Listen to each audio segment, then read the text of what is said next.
Bonjour à toutes et à tous.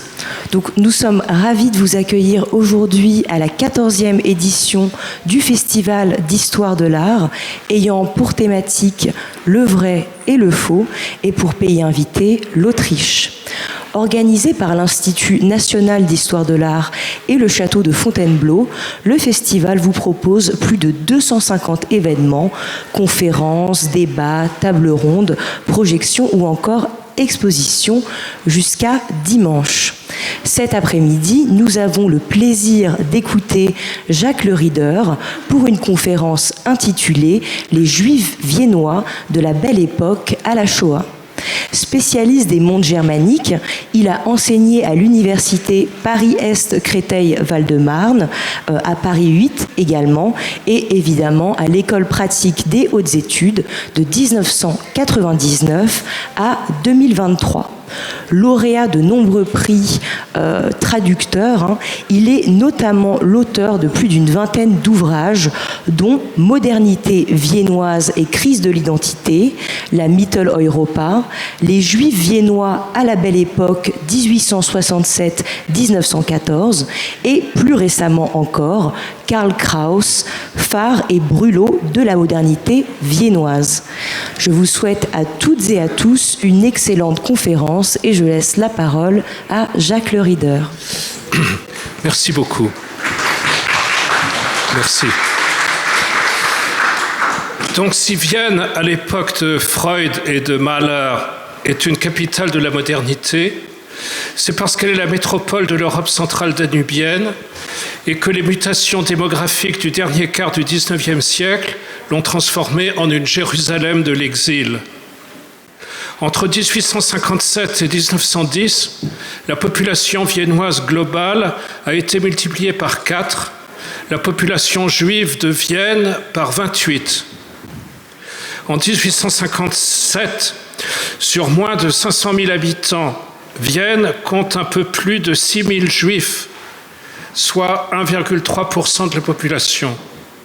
En 1910, on est passé à plus de 2 millions d'habitants au total, à plus de 175 000 juifs, soit 8,6% de la population viennoise.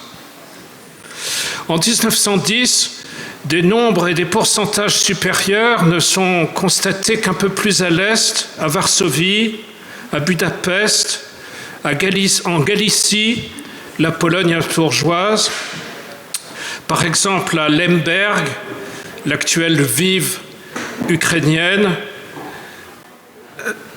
où les Juifs représentent 28% de la population totale en 1910, ou à Brody, située dans l'actuelle oblast de Lviv en Ukraine, la ville natale de Joseph Roth, où les Juifs représentent 70% de la population totale.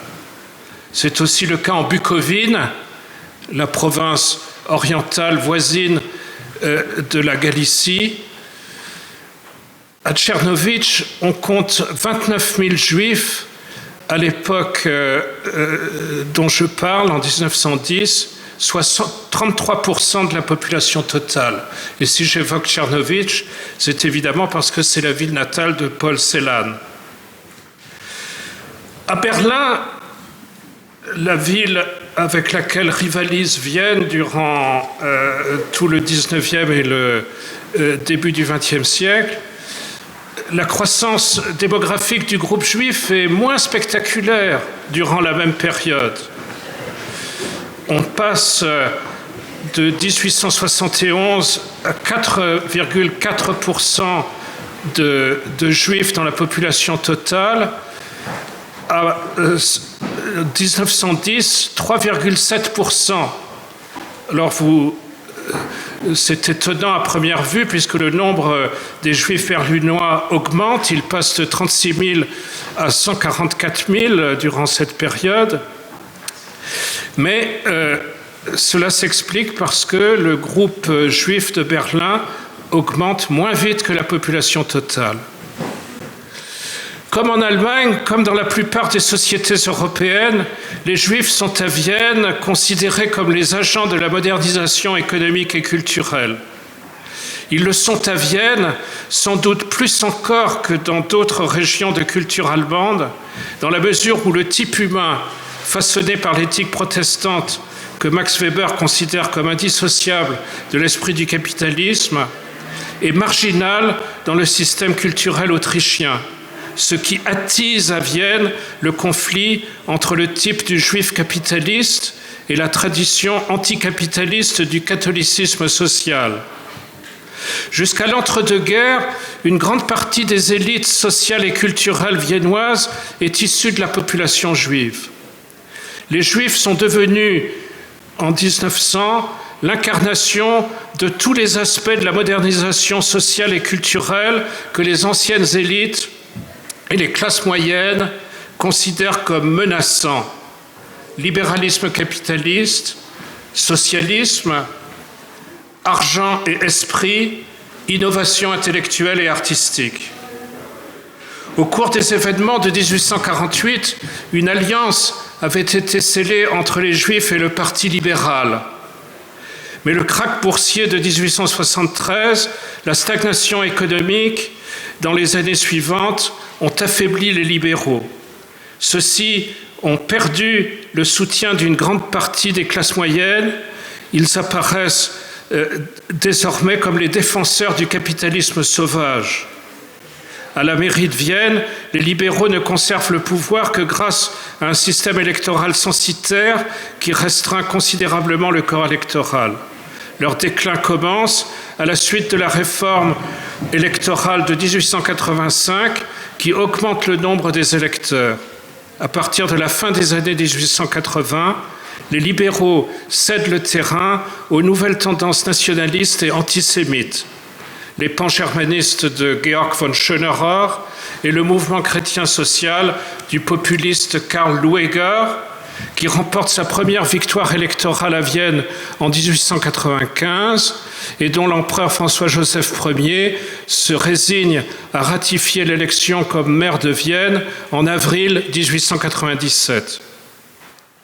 À partir des années 1880 et 90, l'antisémitisme se diffuse dans les discours sociaux et politiques et devient à Vienne ce que l'historienne israélienne Shulamit Volkov appelle le nouveau code culturel. Jusqu'aux années 1880, les régions de provenance de l'immigration juive à Vienne étaient surtout la Bohême-Moravie et la Hongrie. À partir de 1880, les Juifs de l'Est, en particulier ceux de Galicie, deviennent majoritaires dans les flux migratoires en direction de Vienne.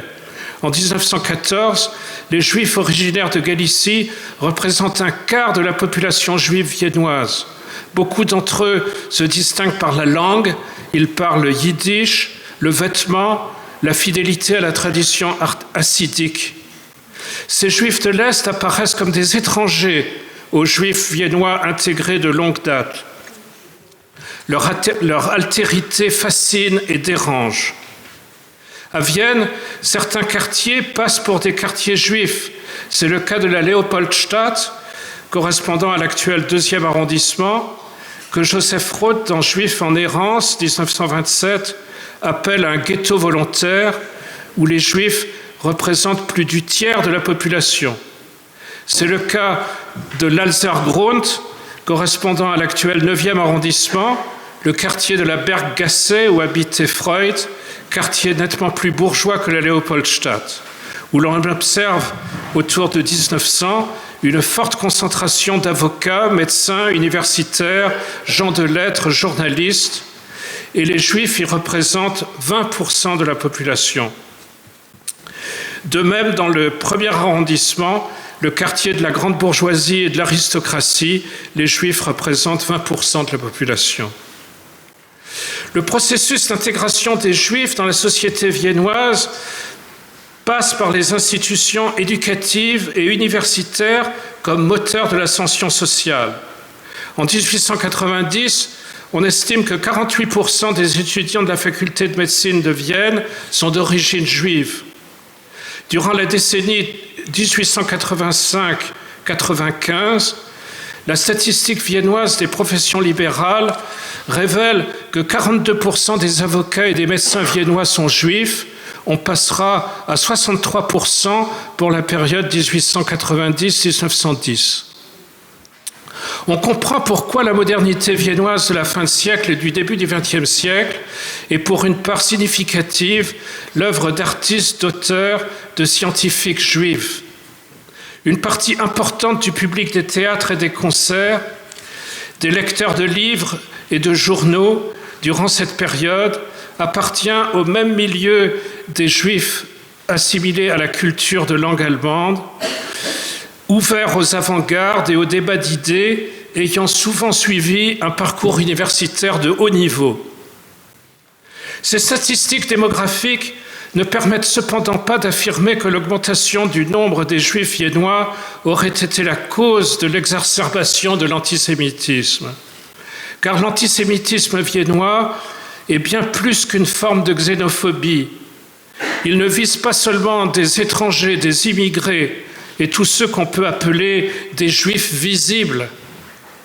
Il vise aussi les juifs invisibles, ces viennois de vieille souche que dans l'espace public rien, sinon les fantasmes projetés sur eux, ne distinguent des autres viennois. Les antisémites fabriquent l'altérité juive qui finit par acquérir une présence plus réelle à leurs yeux que la réalité. À Vienne se vérifie le cruel paradoxe de l'époque contemporaine. Ayant fondé leur émancipation, leur intégration, leur ascension sociale sur les idées modernes, incarnant l'idée même de modernité, adhérant à l'idéologie supranationale de la monarchie habsbourgeoise, les Juifs viennois sont les premières cibles des nouveaux courants nationalistes, populistes et hostiles à la modernisation économique, sociale et culturelle. Le roman de société Vienne au crépuscule et la pièce Professeur Bernhardi d'Arthur Schnitzler rend compte de cet empoisonnement de la modernité viennoise par l'antisémitisme, mais aussi de la crise d'identité, pour ainsi dire chronique, qu'il déclenche parmi les Juifs viennois.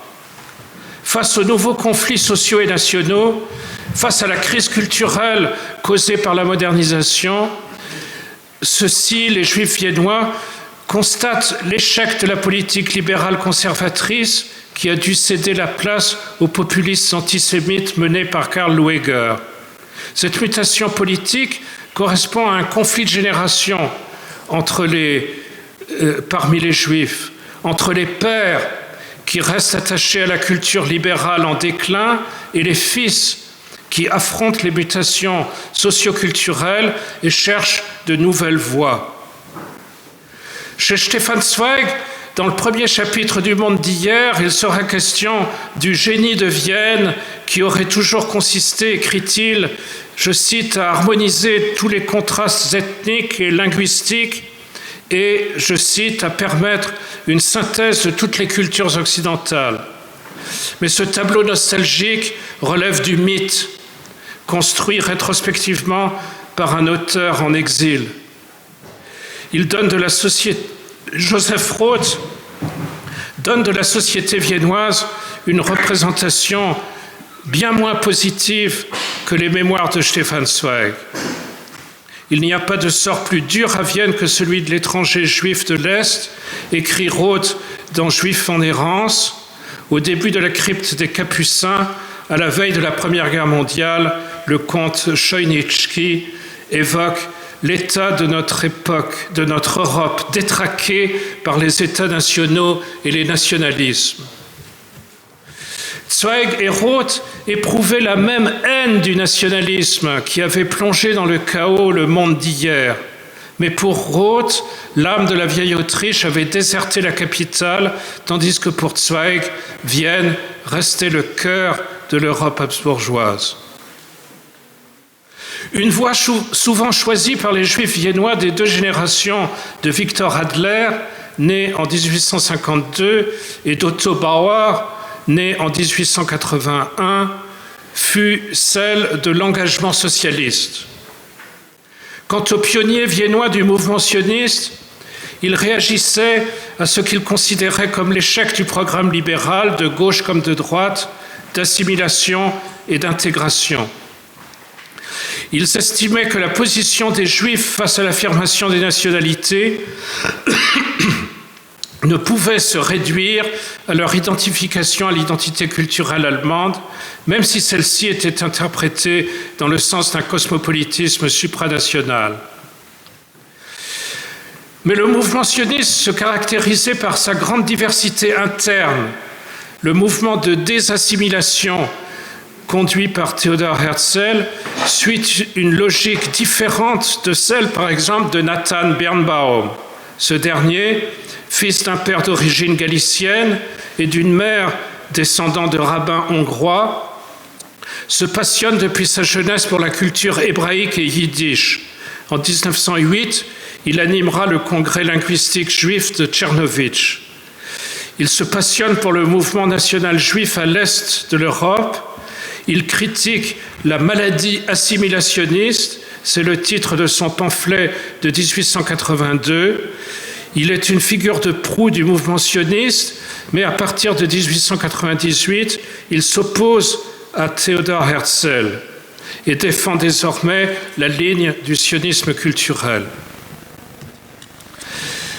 Mais pour beaucoup d'autres personnalités parmi les plus fascinantes de la modernité viennoise, la crise d'identité et la reconstruction du sentiment d'identité suivent un parcours individuel que l'on ne peut réduire à un schéma général et dont on ne peut rendre compte que sous la forme d'une étude de cas. Freud, par exemple, n'a jamais douté de son identité juive, mais il l'a, pour ainsi dire, redécouverte et revalorisée. Dans le cas de Freud, on peut même parler d'une réinvention de l'identité juive, résolument non orthodoxe, pour ne pas dire hérétique, inspirée d'abord par la figure de Joseph, ministre et interprète des rêves du pharaon, dans l'interprétation des rêves de 1900, puis par celle de l'homme Moïse, dans le livre ultime de Freud, publié en 1939. Congédiant toute identité nationale, refusant la position sioniste, Freud opposera à l'Europe des nationalismes en guerre l'idéal éthique et scientifique transmis par les Juifs depuis Moïse. Celui que Freud appelait son double littéraire, Arthur Schnitzler, se définit en décembre 1914 comme, je cite, « juif, autrichien, allemand », sans exprimer de préférence pour aucune des trois composantes. Quelques chefs de file de la jeune Vienne littéraire, Hugo von Hofmannsthal, Richard Beer Hoffmann, Félix Salten, suivent des parcours très différents.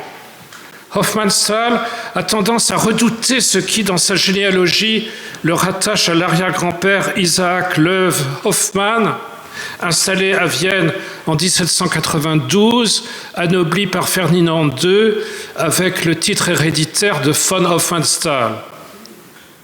Au contraire, Beer Hoffmann affiche une sorte de fierté juive et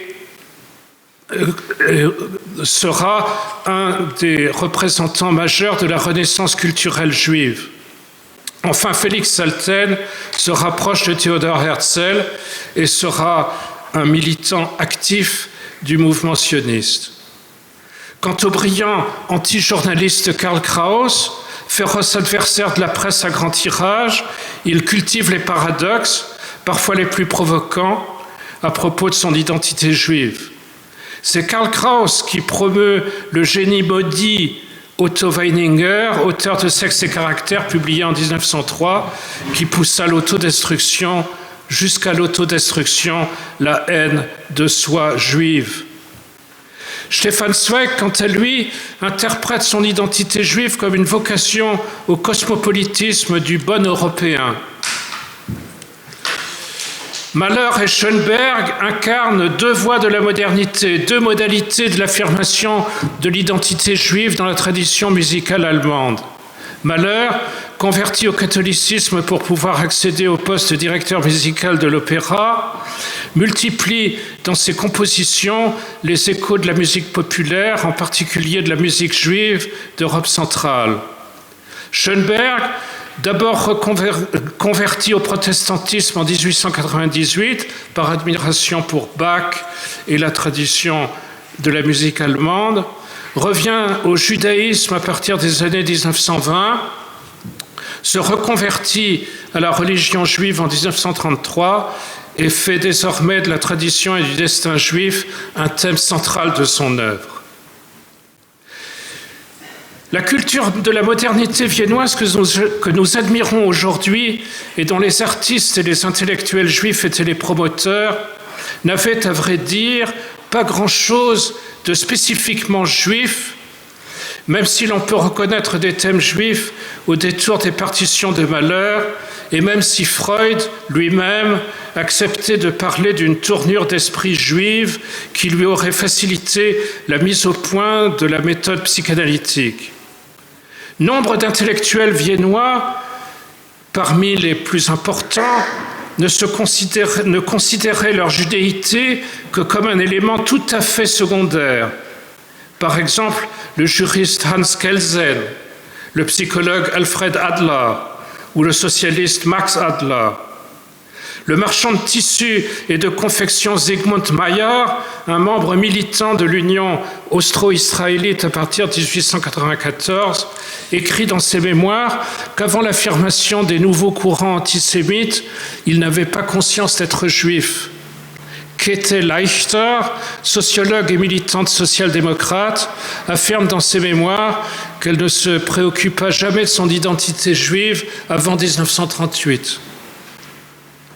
Une des salles d'exposition du premier musée juif de Vienne, inauguré en 1895, présentait une Gutestube juive contemporaine typique, c'est-à-dire la plus belle pièce de la maison ou de l'appartement, salon, salle à manger, que l'on n'utilise que les jours de fête ou pour recevoir des invités. Cette Gutestube du musée juif de Vienne avait été aménagée par le peintre Isidor Kaufmann. On a de prime abord du mal à apercevoir sur les photos de l'époque ce qu'il y a de juif dans cette salle de séjour. En quoi se distingue-t-elle de celle de l'appartement ou de la villa d'un Viennois non juif? Seule l'analyse précise de certains objets, un chandelier à 7 branches en argent dans une vitrine, par exemple, seule l'analyse de certains objets permet de distinguer ce qui connote la judéité de cet intérieur. Cette salle du musée juif de Vienne voulait faire comprendre aux visiteurs, et on s'adressait en priorité aux visiteurs viennois non juifs, c'est à eux que s'adressait le musée juif de Vienne. On voulait leur faire comprendre que les juifs viennois sont des viennois comme les autres et qu'ils sont chez eux à Vienne comme tous les autres viennois. Le célèbre historien de l'art Ernst Gombrich refusait pour sa part d'interpréter la modernité viennoise comme un phénomène juif, considérant, lançait-il avec une véhémence provocatrice, qu'une telle enquête, inspirée par la bonne volonté de réparation mémorielle, adopte involontairement la perspective des antisémites et applique à la période antérieure à 1938 des critères dignes de la Gestapo quand elle dresse la liste des créateurs juifs ayant contribué à faire de Vienne un des sites les plus brillants de la modernité. Gombrich faisait remarquer, je le cite, que la plupart des juifs viennois assimilés partageaient beaucoup plus de traits communs avec leurs concitoyens non juifs qu'avec les nouveaux arrivants juifs de l'Est. La tendance actuelle de l'histoire de l'art, je ne suis pas moi-même historien de l'art de spécialité, je fais cette observation pour ainsi dire de l'extérieur.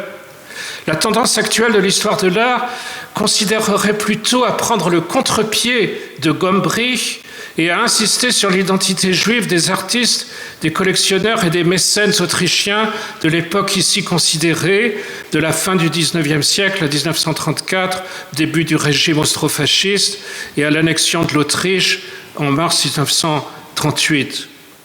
Ainsi, les récents travaux d'Elena Shapira, qui m'ont particulièrement impressionné, mettent en évidence le rôle de premier plan des maîtres d'ouvrage juifs des palais néo-renaissance de la Ringstraße, Eduard von Todesco, Gustav Epstein, des promoteurs de la sécession, entre autres le critique d'art Ludwig Hevesi et le collectionneur Karl Wittgenstein, du mécène de la Wiener Werkstätte, Fritz Werndorfer, ou du tailleur Leopold Goldmann, qui confia à Adolf Loos la construction du fameux immeuble du Michaelerplatz en face du palais impérial.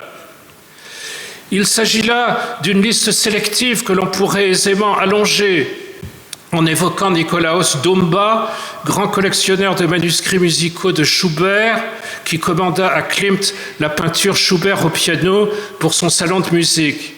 La famille Efroussi et sa collection de tableaux de l'école hollandaise et de Netsuke japonais, ou les frères Albert Salomon et Nathael von Rothschild, grands collectionneurs de peintures de la Renaissance italienne.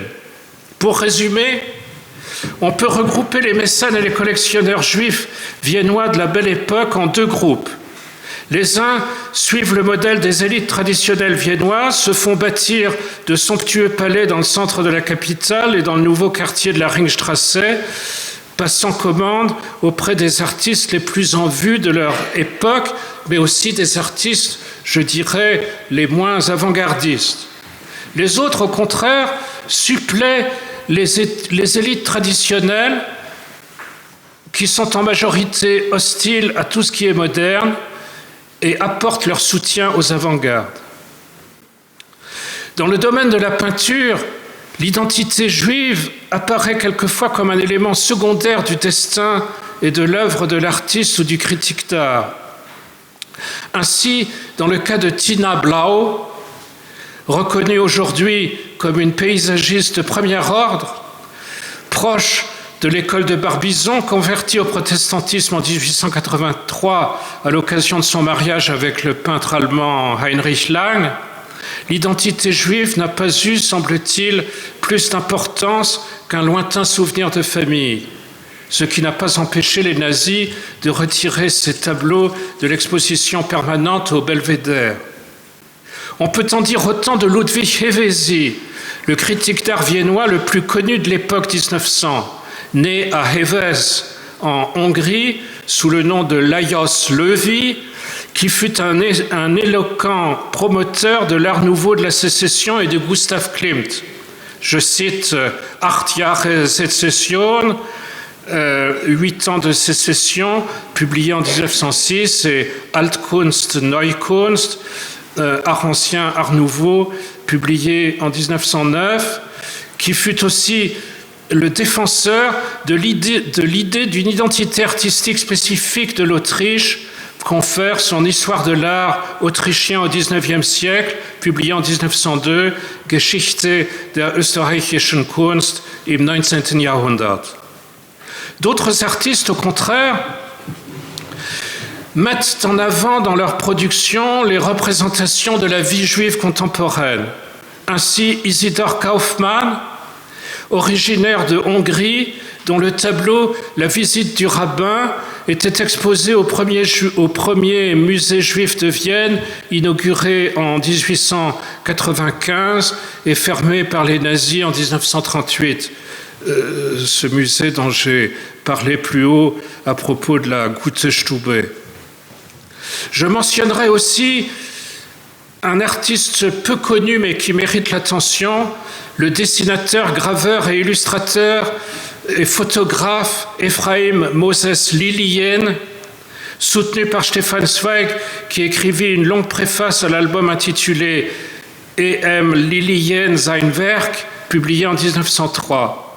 Né à Drohobycz, en Galicie, Cette ville, située dans l'actuel oblast ukrainien de Lviv, qui fut aussi la ville natale du peintre graveur et écrivain juif polonais Bruno Schulz, né à Drohobycz, dans une famille modeste, Lilien échoua à l'examen d'entrée à l'Académie des Beaux-Arts de Vienne et connut ses premiers succès à Vienne comme dessinateur de style art nouveau, travaillant pour les revues Die Jugend, Pan et Simplicissimus. Lilien s'est engagé dans le mouvement sioniste aux côtés de Theodor Herzl. Deux documents sont particulièrement marquants. La carte postale dessinée par Lilien pour le 5e congrès sioniste de Bâle en 1901 et l'un des portraits les plus souvent reproduits de Herzl, la photographie prise par Lilien qui montre le fondateur du mouvement sioniste accoudé au balcon d'une chambre de l'hôtel Les Trois Rois à Bâle et contemplant le Rhin. Ce 5e congrès sioniste fut l'occasion d'une exposition de peintres juifs et d'un débat sur le renouveau de l'art juif auquel participèrent en particulier Martin Buber et Ahad Aham. Ces débats conduiront à la décision d'accorder un soutien financier au projet de fondation de l'école des beaux-arts Bezalel à Jérusalem, projet qui sera réalisé en 1906 sous la direction du sculpteur Boris Schatz et auquel participera Ephraim Moses Lilien.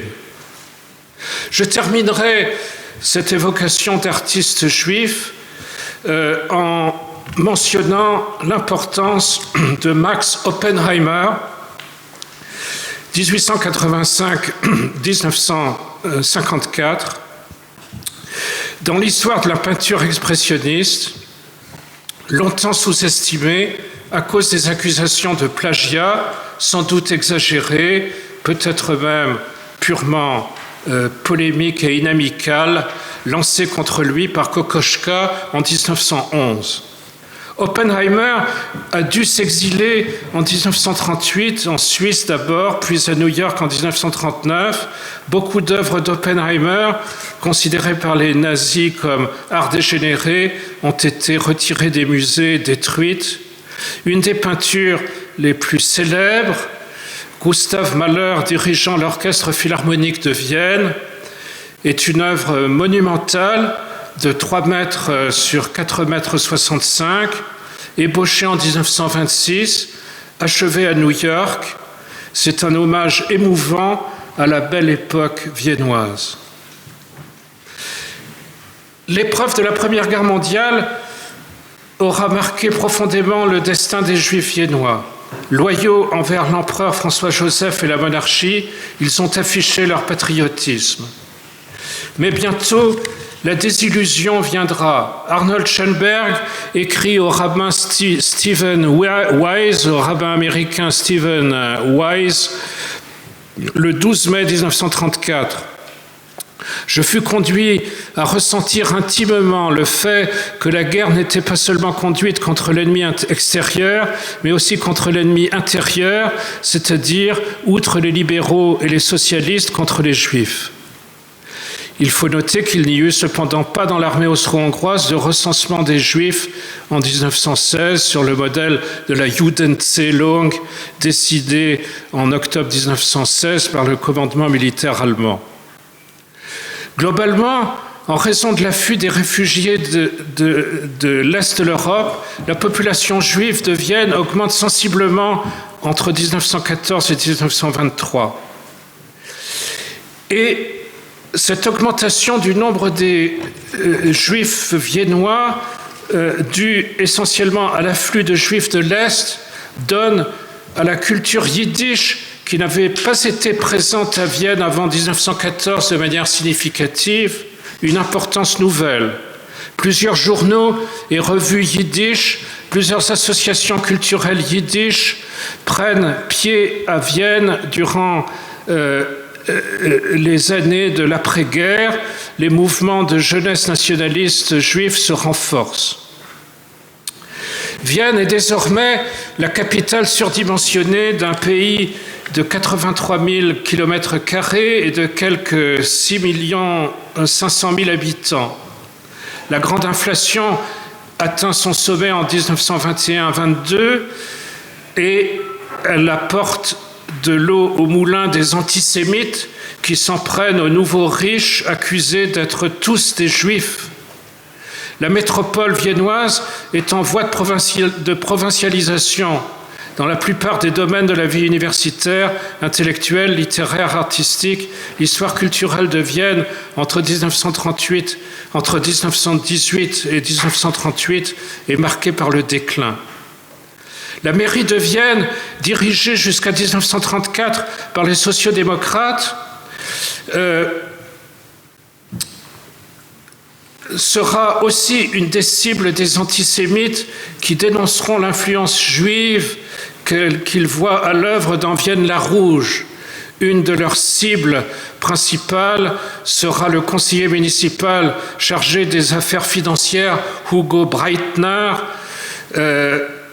car la ville de Vienne ayant acquis le statut de Land et donc l'autonomie fiscale, au 1er janvier 1922, Hugo Breitner a mis en place un système fiscal radicalement progressiste, dénoncé par le Parti chrétien social comme accablant, pour ne pas dire spoliateur pour les classes moyennes, mais c'est ce système qui non seulement a rétabli l'équilibre des finances viennoises, mais a dégagé une marge de manœuvre considérable, en particulier pour les grands chantiers de logement social. Et vous savez que les immeubles sociaux construits par Vienne-la-Rouge sont aujourd'hui des monuments admirés par tous les touristes. Le Parti social-démocrate, dans l'entre-deux-guerres, est dans l'ensemble moins antisémite des partis de masse, et l'on estime que 75% des juifs viennois votent pour lui. Les statistiques socio-professionnelles confirment les tendances qu'on observait déjà autour de 1900. 62% des avocats et des dentistes en 1936, 47% des médecins, 94% des directeurs d'agences de publicité, 85% des marchands de meubles, 70% des marchands de vin et alcool et des marchands de confection et de tissus sont juifs. Sur les 174 directeurs de journal et de revues recensés par la statistique viennoise, 123 sont juifs. Dans certains secteurs autrichiens, au contraire, dans certains secteurs, les juifs autrichiens sont au contraire carrément défavorisés. Ainsi, dans la fonction publique, particulièrement dans l'armée, la police et la magistrature, mais aussi dans l'enseignement et le monde universitaire. Dans ce contexte, La ville sans juifs, roman satirique de 1922, publié par Hugo Bettauer, retient l'attention, moins pour sa valeur littéraire que pour le caractère prémonitoire de ce roman d'anticipation politique. Bettauer décrit la montée de l'antisémitisme qui conduit à l'expulsion des Juifs et présente une image à peine caricaturée de la vie politique de l'époque. Le roman se termine par un happy end. Pour enrayer le déclin rapide de Vienne, les députés abrogent la loi d'expulsion des Juifs. Ceux-ci reviennent pour la plupart et la ville retrouve la prospérité et l'éclat d'antan. Le chancelier, lui, donc c'est une effigie du chancelier Ignaz Seipel, le chancelier, désespéré dans le roman de l'échec de sa politique antisémite, se donne la mort. Le roman satirique de Bettauer est un document important parce qu'il révèle que dans les représentations collectives, l'idée d'une Autriche et d'une Vienne sans juifs est présente bien avant 1938 comme une promesse de bonheur national et que l'idée d'une épuration ethnique a pris une forme beaucoup plus concrète depuis que les traités de paix ont provoqué en Europe centrale des migrations de masse et des transferts de population par la contrainte.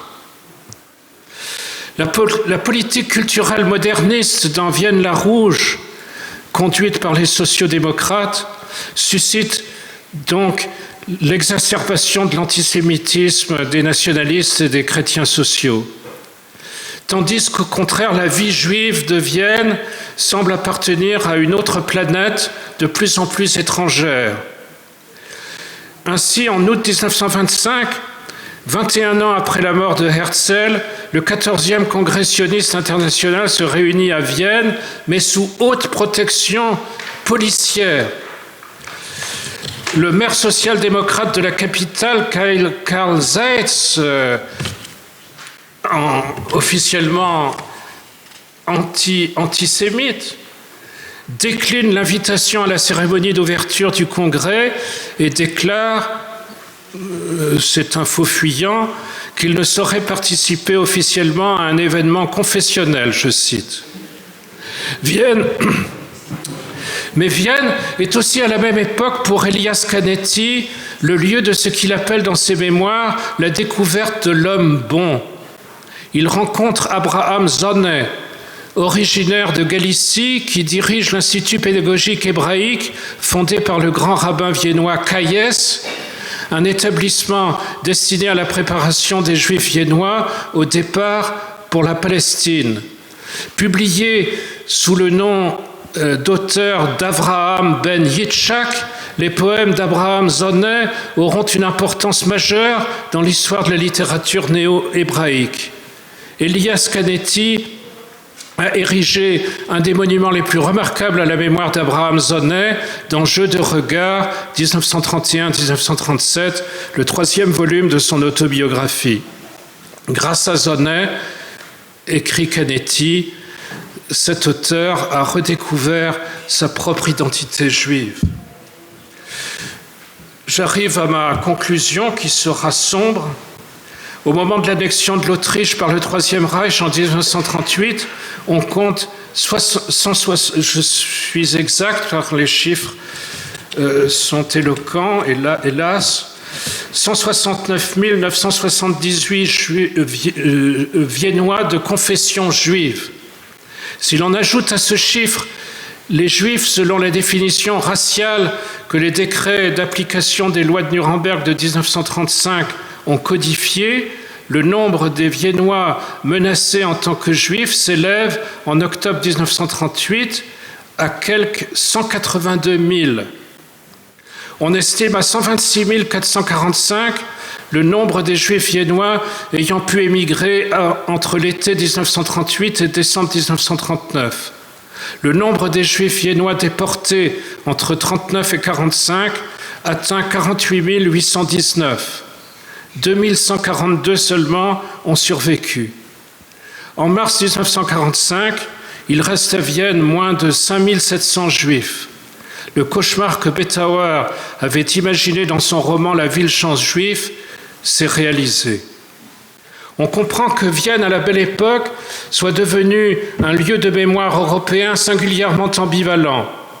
Mémoire d'une époque qui a fait de Vienne une des capitales de la modernité intellectuelle, littéraire et artistique, mais aussi mémoire d'un des milieux les plus violemment antisémites.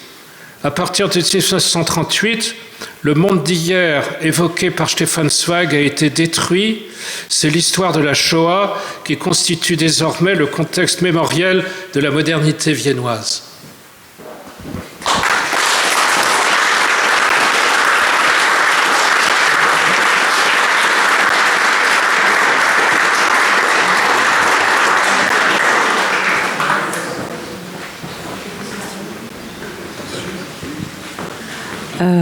Alors, merci beaucoup, Monsieur Leruder, pour cette excellente conférence. Comme il nous reste un petit peu de temps, si certains d'entre vous souhaitent poser des questions, n'hésitez pas et levez la main.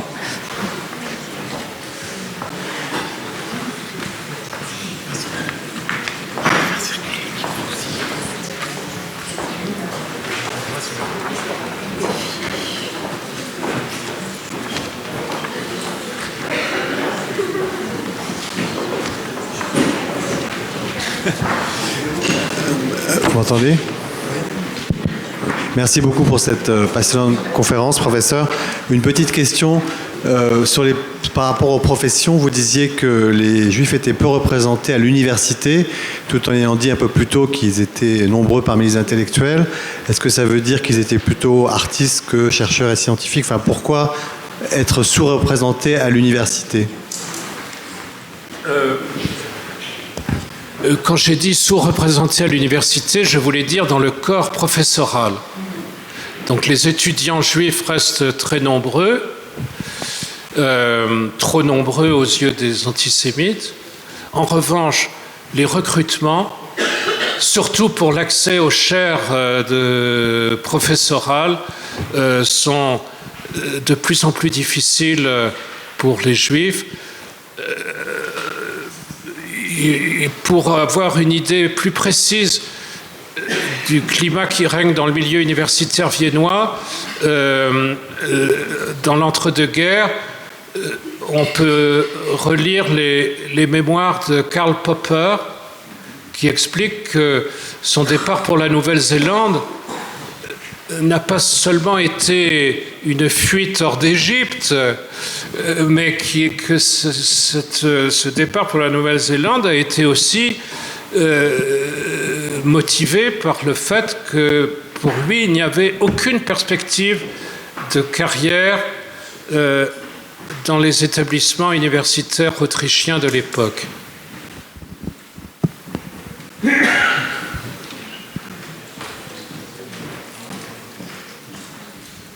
Merci pour votre intervention. Vous faites état d'une comptabilité extrêmement précise du nombre de juifs avant-guerre, ce qui résonne un peu étrangement avec la comptabilité extrêmement précise qui a été faite pendant la guerre et qui a amené à la Shoah.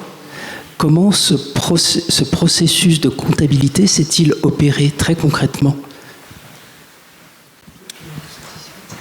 En fait, une des caractéristiques de la tradition autrichienne depuis la monarchie habsbourgeoise, c'est la passion de la statistique. Passion de la statistique qui était dictée par les intérêts du pouvoir impérial. Il fallait recenser sa population pour savoir quelle était la base démographique de l'armée, par exemple, mais aussi pour vérifier la fiscalité. Et il faut préciser que ces statistiques se fondaient exclusivement sur l'appartenance confessionnelle et que jusqu'à la fin de l'Autriche libre, seuls ont été comptabilisés dans la statistique comme mosaischer Konfession, de confession mosaïque, ceux qui étaient inscrits sur les registres de la communauté religieuse juive viennoise, qui gérait elle-même ces registres. Mais la laïcité n'ayant jamais existé sous la forme que nous connaissons depuis la Troisième République en France, il fallait déclarer sa confession à tout propos. Par exemple, on ne pouvait pas s'inscrire à l'université sans déclarer sa confession. Et on pouvait, à la limite, déclarer sans confession. Et donc, ces statistiques très précises, qui en effet peuvent apparaître comme troublantes, sont fondées sur deux corpus principaux. Le premier, c'est celui des statistiques publiées par la monarchie habsbourgeoise et ensuite par la Première République d'Autriche à intervalles réguliers, hyper précises, ville par ville, canton par canton, nationalité par nationalité, profession par profession, confession par confession. Et d'autre part, il y a un travail de la sociologie historique qui a consisté à vérifier la validité de ces statistiques publiées et donc source ouverte, consultable dans toutes les archives et les bonnes bibliothèques autrichiennes, a complété ces statistiques par une recherche précisément sur des sources plus aléatoires comme celles que j'ai mentionnées au passage, les registres d'inscription à l'université. Et alors le problème est que quelquefois il y a de grandes hésitations et c'est vrai que ce débat sur les statistiques est constant, mais enfin, à l'heure actuelle, on est arrivé, disons, à stabiliser une sorte de consensus des historiens sur les chiffres que je vous ai donnés et qu'on pourrait multiplier, puisque, je le répète, les statistiques de l'ancienne Autriche et de la Première République sont impressionnantes par leur qualité et leur précision. Et vous savez, parce que c'est certainement l'arrière-plan de votre question, que, hélas, ces statistiques et ces registres divers ont été un des instruments de la persécution des Juifs en Autriche à partir de 1938, comme en Allemagne et comme dans tous les pays occupés par les nazis en Europe.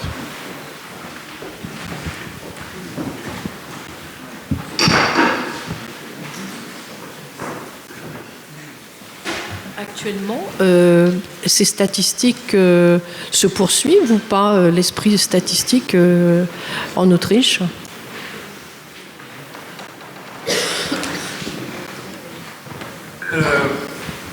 J'aurais du mal à répondre à cette question. Je ne peux pas y répondre, en fait. Je ne sais pas quelle est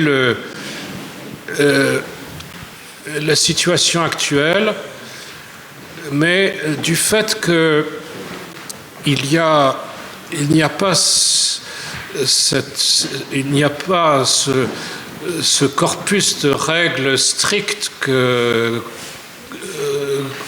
qu'on appelle la laïcité, il existe toujours des statistiques, par exemple, relatives aux confessions et à l'impôt acquitté aux différentes églises, et à la confession juive en particulier. Donc, mais enfin, il faudrait pour cela donner la parole à un sociologue de l'Autriche de la Deuxième République, et tout ce que je peux dire, faisant confiance à ce pays, c'est que, bien entendu, les statistiques, si elles existent, sont complètement dépourvues de toute arrière-pensée qui pourrait nous inquiéter dans le contexte de ma conférence d'aujourd'hui.